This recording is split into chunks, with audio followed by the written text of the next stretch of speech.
Namaskar and welcome everyone. I am Dr. Krishna Tiwari and today we will understand competitive analysis and strategies in the easiest way possible.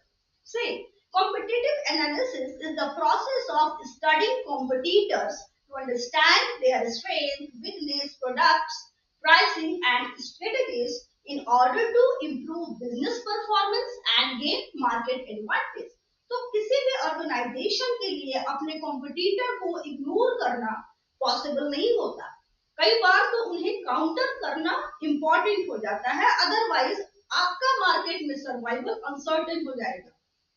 तो market share protection and advancement के लिए strategic option and competitive analysis का clear होना must है। Without any delay analysis and strategy. पहले competition क्या है इसको ब्रीफली देखेंगे, देन एनालिसिस एंड स्ट्रेटेजीज को देखेंगे। तो देखिए, किसी भी मार्केटिंग और सेलिंग सिचुएशन में जब सेम प्रोडक्ट को प्रोवाइड करने वाले दो या दो से ज्यादा सप्लायर होते हैं तो उस कंडीशन में कंपटीशन एक इनहेरेंट एस्पेक्ट बन जाता है। Means same product same consumer को दो या दो से ज्यादा कंपनीज प्रोवाइड करवा रही हैं मार्केट में। तो इस कंडीशन में कंपटीशन का होना ऑब्वियस है और ये कंपटीशन पूरे मार्केट में कंटिन्यू चलता रहता है। अगर हम डेस्टिनेशन की बात करें तो इसमें कोई डाउट नहीं है कि हर एक डेस्टिनेशन यूनिक होता है और उसका डुप्लीकेट दूसरी जगह आप नहीं बना सकते। बट फिर भी टूरिस्ट जो है वो सिलेक्शन करते हैं, डिफरेंट काइंड के डेस्टिनेशन की डिमांड करते हैं। ऑल्दो ये एक डिफरेंट डायमेंशन है कंपटीशन का टूरिज्म इंडस्ट्री में, बट इनफैक्ट अगर बेसिकली अगर देखा जाए तो टूरिज्म में तीन तरह के कंपटीशन होते हैं। पहले नेशंस कम्पीट विथ नेशंस, जैसे wonderful Indonesia versus amazing Thailand. Indonesia and Thailand both south east Asian Nations हैं जो कि सेम डेमोग्राफिक के budget friendly, budget conscious and tropical luxury tourist को सर्व करने के लिए compete करते हैं।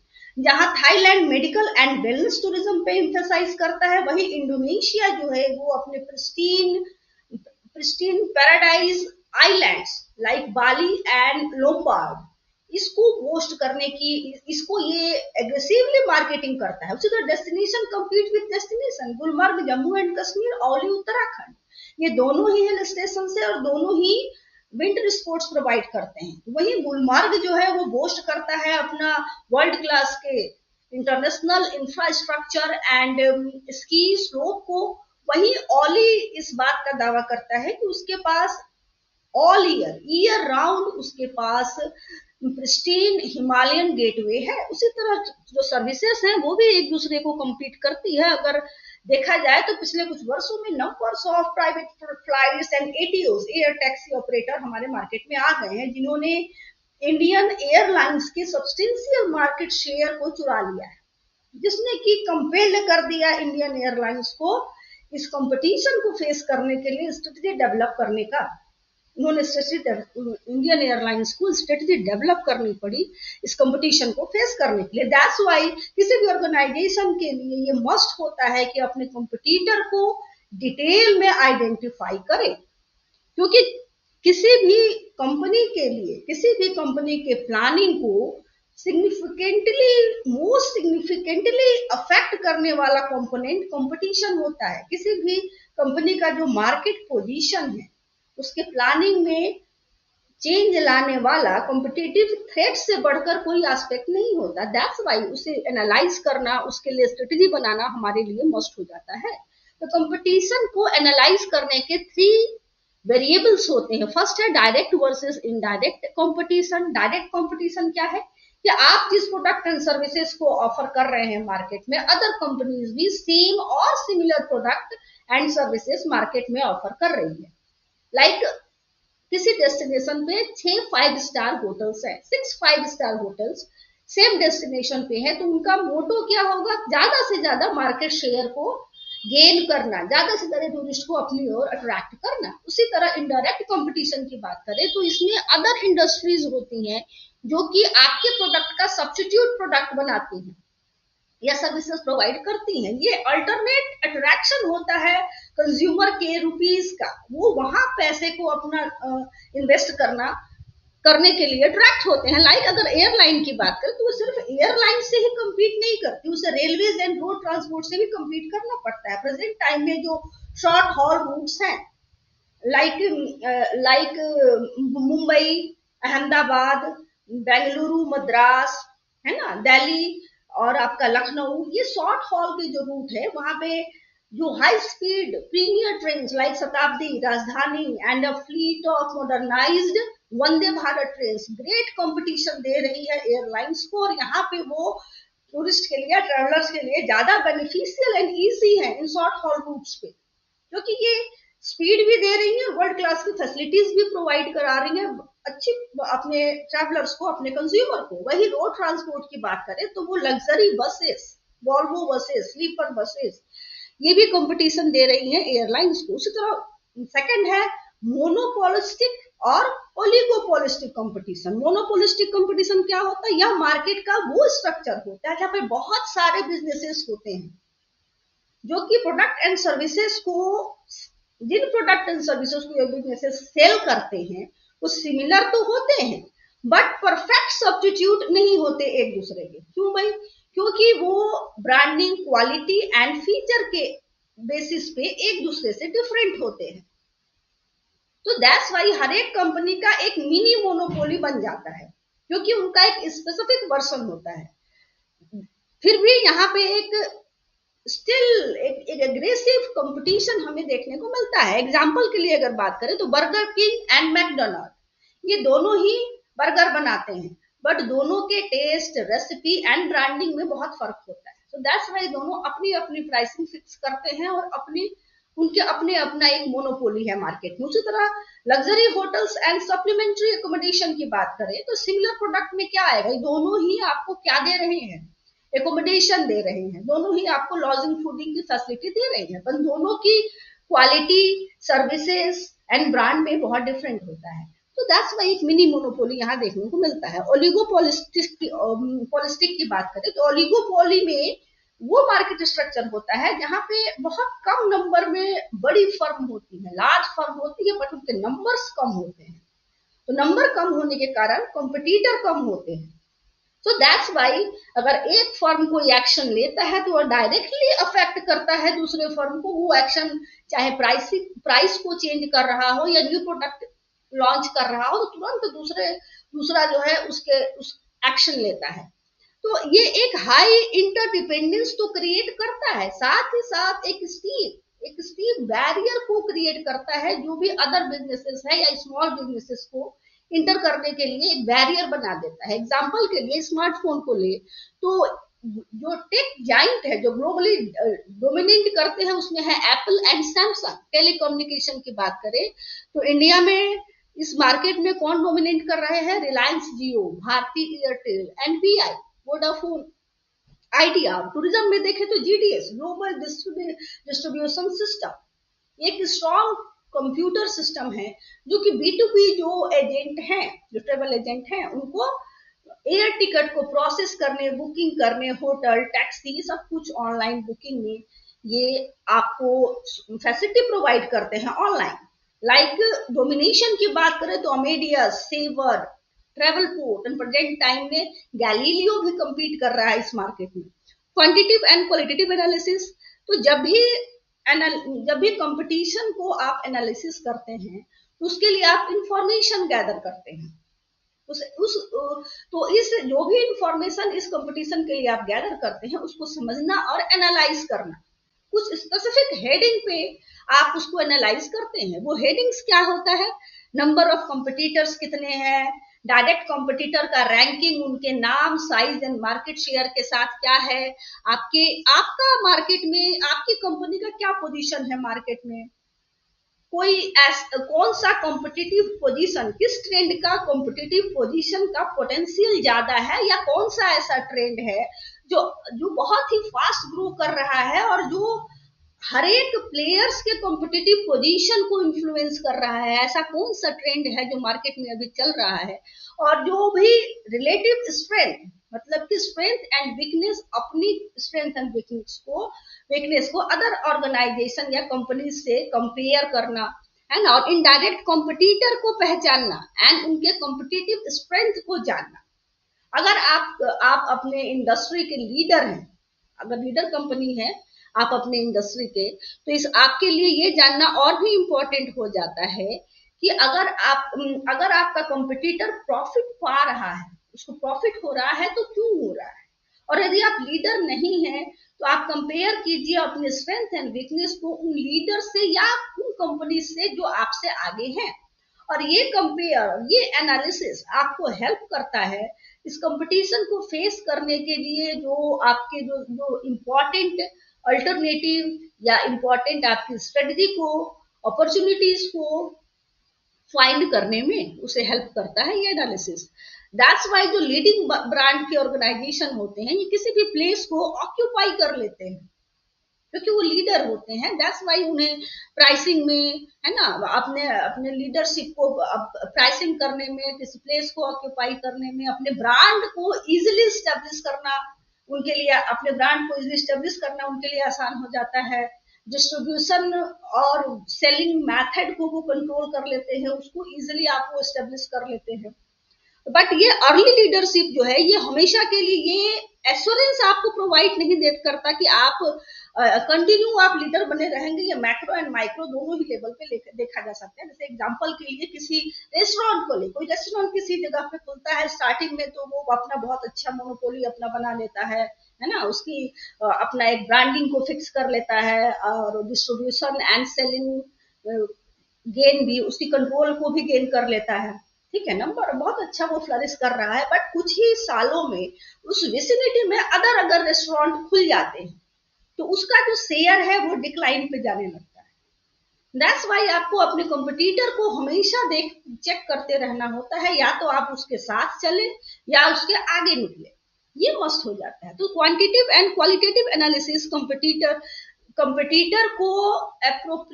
को समझने के लिए इफेक्टिवली एंड सक्सेसफुली आप अपने कंपटीशन को समझ पाए और उस कंपटीशन को फेस करने के लिए अप्रोप्रिएट स्ट्रेटजी बना पाए, ये क्वालिटेटिव एंड क्वांटिटेटिव एनालिसिस से आपके लिए पॉसिबल हो सकता है। स्ट्रेटेजिक ऑप्शन की बात करें, जैसा कि मैंने स्टार्टिंग में बताया कि किसी भी ऑर्गेनाइजेशन के लिए ये पॉसिबल नहीं होता कि वो अपने कंपटीटर को इग्नोर करे और उसे कभी कभी काउंटर करना इंपॉर्टेंट हो जाता है, अदरवाइज उसका सर्वाइवल स्टेक पे आ जाता है, अनसर्टेन हो जाता है। दैट्स वाई कुछ अप्रोचेस हैं इस कंपटीशन को फेस करने के लिए, बेसिक अप्रोचेस हैं जो स्ट्रेटेजी के रूप में कंपनीज लेती हैं। पहला है लीगल अप्रोच।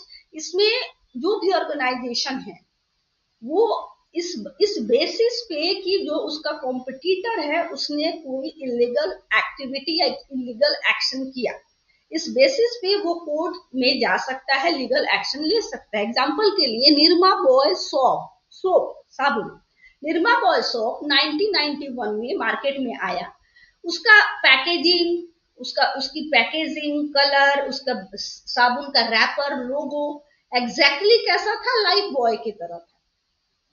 तो लाइफ बॉय ने लीगल एक्शन लिया और उसने अपने ट्रेडमार्कों के इंफ्रिंजमेंट का आरोप उस पे लगाया और उसे नोटिस भेजा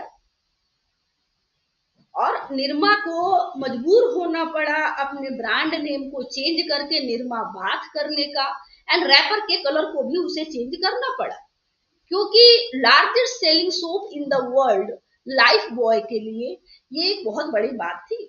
तो that's why Hindustan Lever Limited HLL present time में हिंदुस्तान यूनिलीवर कहलाता है। ये इसने नोटिस भेजा किसको, निरमा बॉय को, ठीक है। फिर ट्रेवल एंड टूरिज्म में भी अगर अनफेयर कंपटीशन कोई कर रहा है, फॉर एग्जांपल के लिए अगर कोई अप्रूव्ड होटल है और वो कम दाम पे, कम रेट पे टूरिस्ट को अपनी अट्रैक्ट कर रहा है और ये चीज अगर डिपार्टमेंट ऑफ टूरिज्म में प्रूव हो जाती है तो department of tourism quickly action लेके अप्रूव्ड होटल के लिस्ट से उसके नाम को हटा सकता है।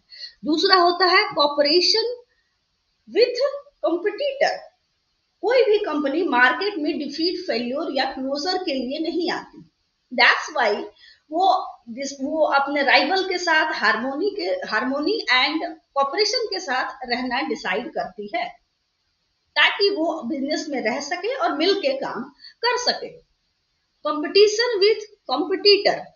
तो कंपटीशन का सिंपल मीनिंग क्या होता है कि कोई ऐसा एक्शन लीजिए कि आपको प्राइज मिलता है, कोई ऐसा एक्शन लेना, कोई ऐसा काम करना जिसे कंपटीशन में आपको प्राइज मिल जाए और दूसरे को उस प्राइज से आप डिप्राइव रखें। बट बिजनेस में मार्केट शेयर को गेन करना ही प्राइज होता है। एटलीस्ट अगर अपने मार्केट शेयर को रिटेन रखना, बनाए रखना उस कंडीशन को। दैट्स वाई कंपटीटर जो है वो, जो अदर कंपटीटर हैं वो आपके शेयर यानी उस प्राइस को ना ले पाए। इसके लिए ये इंपॉर्टेंट हो जाता है, दो चीजें इंपॉर्टेंट होता है। पहला आपका गोल क्या है, एंड सेकेंडली आपका स्ट्रेटेजिक ऑप्शन, आपने कौन सा स्ट्रेटेजिक ऑप्शन ले रहे हैं। ठीक है, स्ट्रेटेजिक ऑप्शन एंड कंपटीटर। तो फर्स्ट है स्ट्रेटेजिक ऑप्शन, फर्स्ट क्या है, मार्केट शेयर प्रोटेक्शन। तो यहां हम लोगों ने देखा कि स्ट्रेटेजिक एक्शन जो आप ले रहे हैं, यहाँ पे जैसा कि मैंने बताया कि शेयर, मार्केट शेयर को रिटेन रखना, यानी कि रिटेन रखने का मतलब क्या है कि आप डिफेंसिव एक्शन ले रहे हैं, आप डिफेंसिव एक्शन ले रहे हैं, डिफेंड कर रहे हैं, खुद को बचा रहे हैं, या ऑफेंसिव एक्शन ले रहे हैं, या अपने शेयर को बढ़ा रहे हैं। ये चाहे आपका एक्शन कुछ भी हो, but it should be sustainable. Sustainable share आपका मार्केट में होना चाहिए, ये स्ट्रेटेजी होती है किसी भी कंपनी की। तो स्ट्रेटेजिक ऑप्शन एंड कंपटीटर की बात करें तो पहला आता है market share protection and moving before competition. इस स्ट्रेटेजी में आपके पास दो चॉइसेस होती हैं, या तो आप अपना जो मार्केटिंग मिक्स है, जो 4 और 7 मार्केटिंग मिक्स हम लोग पढ़ चुके हैं, या तो आप अपने मार्केटिंग मिक्स को एडजस्ट कीजिए या कोई डेटरेंट एक्शन लीजिए। मार्केटिंग मिक्स को एडजस्ट करने के लिए एग्जांपल आप कह सकते हैं कि किसी होटल ने सडनली कहा कि मैं quick advance facility on the spot आपको तुरंत बुकिंग प्रोवाइड कराऊंगा, तो ऐसा करके वो कंपटीशन के बाहर पहले निकल जाता है। या आप अच्छी सर्विसेज या टाइमिंग रिस्पॉन्स दे के भी आप कंपटीशन से बाहर, कंपटीशन आने के पहले आप अपने शेयर को प्रोटेक्ट कर लेते हैं। ठीक है ना। और सेकंड है डेटरेंट का एक्शन, मतलब कि सीधे आपका लीगल एक्शन, आप लॉ के पास सीधे लीगल एक्शन लेते हैं। स्ट्रेटेजिक ऑप्शन 2 में आता है market share protection by moving with competitor. Competitor के साथ, इसमें सीधी सी बात होती है इमिटेट करना। आपका कंपटीटर जो कर रहा है आप उसे इमिटेट कर रहे हैं। ठीक है ना। एग्जाम्पल के लिए अगर कोई एयरलाइन, किसी एयरलाइन ने स्टार्ट किया कि आपने जो भी ऑन बोर्ड आएंगे ट्रेवलर्स, उन्हें वो गिफ्ट पैक देगी, तो अदर एयरलाइंस ने भी सेम चीज फॉलो किया और वो भी अपने जो भी ऑन बोर्ड पैसेंजर्स हैं उनको गिफ्ट पैक देने लगे। तो आप अपने कंपटीटर के साथ चले, वो जो एक्शन ले रही है सिमिलर आप भी वही एक्शन स्टार्ट कर देते हैं। इस तरह आप अपने शेयर को प्रोटेक्ट करते हैं। थर्ड है market share protection by moving away from competitor. इस कंडीशन में आप या तो मर्जर, एक्विजिशन या कोल्यूशन, इस तीनों में से किसी चीज को चूज करते हैं। कंपटीशन से, कंपटीटर से आपको दूर जाना है। इसके लिए क्या होता है कि जो बड़ी बड़ी इंडस्ट्रीज होती है उसके भीतर कई सारे फर्म वर्क करते हैं, तो वह सभी फर्म मर्ज होके एक साथ एक बड़ा बेस रेडी करते हैं ताकि वो कंपटीटर से बच पाए। तो इस तरह उनका शेयर प्रोटेक्ट होता है। तो पहला है ये आपका आ गया डिफेंसिव मोड, और ऑफेंसिव मोड में आपका है कि एडवांसमेंट। अगर market share advancement by moving before competitor, a firm में एडवांस इट्स कैसे, new geographical area, new segment, new channel and new pricing को अडॉप्ट करके वो कंपटीटर के अपने आगे निकल जाता है। कैसे भाई, अगर जब भी वो न्यू ज्योग्राफिकल एरिया, जिस एरिया में उसका इस बात को, जब ज्योग्राफिकल एरिया को चूज कर रहा है तो देखना, उसे ये ध्यान रखना चाहिए कि वहां पे सफिशिएंट पीपुल हो आपके प्रोडक्ट को लेने के लिए। वहां पे जो अल्टरनेटिव कंपटीटर हो वो इस पोजीशन में ना हो कि वो वहां पे सर्विसेज प्रोवाइड कर पाए, है ना।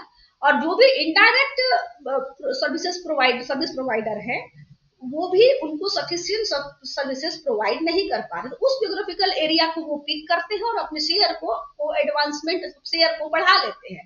और जब भी वो नए सेगमेंट में जाते हैं तो इस बात का ध्यान रखते हैं कि वो सेगमेंट या वो मार्केट मैच्योर हो जाए, देन उस सेगमेंट को लेते हैं। तो इस तरह से अपने शेयर का एडवांसमेंट करते हैं। Market share advancement by moving with competitor, competitor के साथ वो साथ चल के उनके कैसे भाई, मूविंग विथ कंपटीटर, इसके लिए वो क्या करते हैं कि capitalize off the effort of competition, यानी कि जो बड़ी कंपनियां हैं, बड़ी इंडस्ट्री हैं, जो कि लीडर्स हैं, उनके एक्शन को वो एब्जॉर्ब करते हैं। मतलब कि मार्केट में प्रोडक्ट को कंज्यूमर को समझाना, उसका प्रमोशन करना, है ना, जो भी जितने तरह के रिसर्च है वो सारा कुछ करना, वो लीडर कंपनी को वो करने दिया जाता है।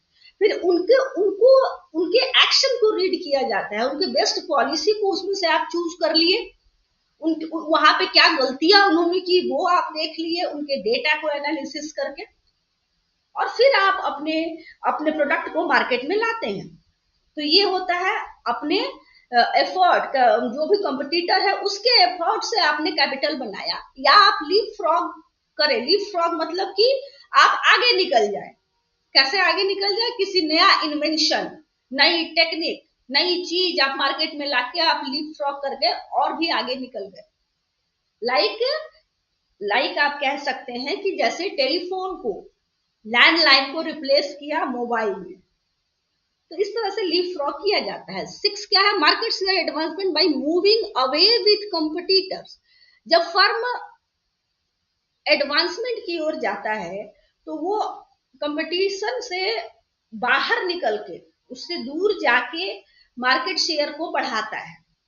इसके लिए वो या तो नए चीज को ऑफर करता है, या ऐसी नई चीज को ऑफर करता है जो डायरेक्टली compete नहीं कर रहा है। जो भी करेंटली जो मार्केट कंपटीटर हैं, उनके प्रोडक्ट है, उनसे वो डायरेक्टली compete नहीं कर रहा है। Like eco luxury stilt house village को आप मैंग्रोव फॉरेस्ट में बना रहे हैं, तो ये जो आपने मैंग्रोव फॉरेस्ट में आपने स्टिल हाउस विलेज को बनाया, तो ये डायरेक्ट जो भी ट्रेडिशनल रिसोर्ट है या बीचेस पे जो रिसोर्ट है, उनको डायरेक्ट तो compete नहीं कर रहा, बट ये डिफरेंट काइंड के टूरिस्ट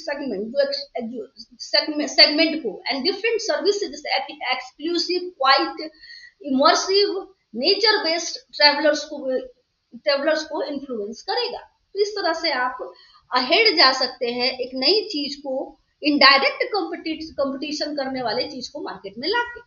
तो दैट्स वाई कंपटीशन जो है वो बिजनेस का एक इम्पोर्टेंट पार्ट होता है। जो अगर कंपटीशन को साइंटिफिकली एंड ऑब्जेक्टिवली एनालिसिस करते हैं तो आप सिग्निफिकेंटली ग्रोथ कर सकते हैं अपने बिजनेस में। दैट्स वाई इसका एनालिसिस करते हुए स्ट्रेटजी को फॉलो करना किसी भी बिजनेस के लिए मस्ट हो जाता है। That's all for today. I hope आप लोग को समझ में आया हो। For again my request, please write down in the comment box and like the videos. Thank you so much. See you in the next video.